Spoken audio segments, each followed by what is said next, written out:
Hello everybody. Sex is on my mind today. I'm over 70 and you might suppose, wrongly, that it's a thing of the past. But no, that's not it. Sex is a primary driver for human behaviour, much as the more sensitive amongst us might wish it to be otherwise. The two F's, food and fornication, and add another one, fun. Right there you have the motivations for most of your stories. You'll say power and money too, but yeah, these are the civilized ways of obtaining what all animals require. Love, of course, comes into this, and love stories, tragedies come with them, still come down to the basics. So if you want to write, you've got to deal with these subjects. And the earliest text in the world did so. In the Bible, it says, and I'll quote, "But a man who commits adultery has no sense. Whoever does so destroys himself. Blows and disgrace are his lot, and his shame will never be wiped away." For the Quran, "And do not approach unlawful sexual intercourse. Indeed, it is ever an immorality and is evil as a way." The Mahabharata, an ancient Hindu epic, says, "Let your wife be delightful and dark-complexioned. Let her be shy in public and be extremely loving in private. Always see her as your beloved, even when she becomes old." I like that. But notice that the Abrahamic religions in particular speak about the need to be faithful and warn against misbehaviour. And there lies the core of a huge volume of literature. You simply cannot avoid talking and writing about sex and its consequences. So here's a list of books, ancient and modern, that are based on sex. The question is how to do so sensitively without falling into pornography. Two books stand out from the list: Lady Chatterley's Lover and 50 Shades of Grey. Lady Chatterley's Lover ran into trouble immediately it was published, first in 1928 in Italy and then the next year in France. An unexpurgated edition didn't appear in the UK until 1960. It was the subject of an obscenity trial in 1960 against the government, against Penguin Books, the publisher, and fortunately the publisher won the case, and so the book was published freely and I think sold 3 million copies immediately.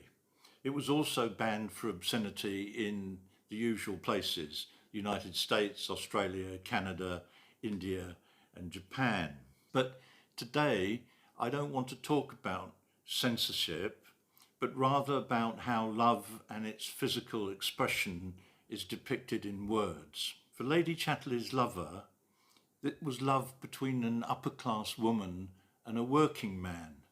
And I suspect that the class issue was an important element in the horror-stricken reaction when it was first published. In fact, by today's standards, it was pretty mild stuff. There was some rude words and some graphic descriptions. In 1932, the New York Times wrote, I'm quoting, "Certain four-letter Anglo-Saxon words and their unabashed handling of the physical aspects of love made publication of Lady Chatterley's Lover in its original form impossible in this country," the United States. How about 50 Shades of Grey? It has erotic scenes of bondage and discipline, dominance and submission, and sadomasochism. Yikes! I'm reminded of the famous Leonard Cohen song, Hallelujah. She tied you to a kitchen chair, and from your lips she drew the hallelujah. I think Cohen expressed the same ideas with a little bit more taste than the person who wrote 50 Shades of Grey. But I'm not going into literary criticism in this episode, but I will say that the plot of 50 Shades of Grey verges on simplistic porn. By contrast, Lady Chatterley's Lover deals with important social issues like class conflict in England. 50 Shades of Grey is about as simple a playlet as you might get on Pornhub. But who am I to talk? In 2017, 50 Shades of Grey sold 150 million copies, and it was translated into 50 languages. Still, Salman Rushdie said, quote, "I've never read anything so badly written that got published. It made Twilight look like War and Peace," end quote. So what's Twilight? It's a series of 4 fantasy romance novels aimed at young adults, those who identify as female. It's described as, quote, suspense, romance, horror and comedy.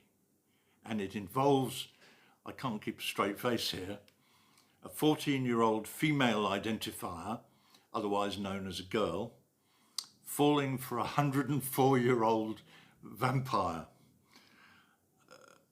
Actually lost for words, really, what to say about that. However, the Times newspaper said it showed, I'm quoting again, the teenage feelings of sexual tension and alienation. So we'll take it for what that's worth. It sold 120 million copies. So I suppose I'm writing the wrong kind of books. Anyway, at this point, you've probably decided that this old fart hasn't got much more to contribute. But, well, actually I do. My own books deal with love and sex of all kinds, but not in an explicit way except when it's critical for the plot line. So here's a short quote from my book, Rivers of Aid, Stories from a Poor Country. The chapter is about a boy and a girl growing up in Thailand. Sombun, a Thai boy, is having a literature tutorial from an American volunteer teacher, Steve. "Reading this old book is hard work," says Sombun. "Half of it is about butterflies, stupid magic islands, and dragons." "I hear you have a magic dragon that ain't so little," says Steve. "I'll check it for you if you like. See if it's too big for that little lady you fancy so much. Come on, boy, let's see that monster dragon, and you can have suck on mine. More fun than reading." Steve has dropped his shorts and his tumescent member is glistening redder than his face. The boy sinks to his knees in front of his master, gratefully receiving largesse very directly from one of the American people. End quote. In fact, what we've got here is a display of power, homosexual paedophilia, corruption of an innocent Thai boy by an adult Western aid worker. Heavy stuff, but I think I've handled it reasonably appropriately without being too gross.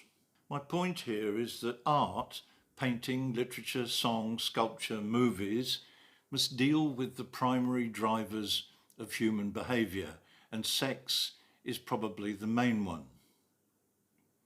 Absent these things, there is no Murder on the Orient Express, and Lawrence's anger at the English class system has no focus.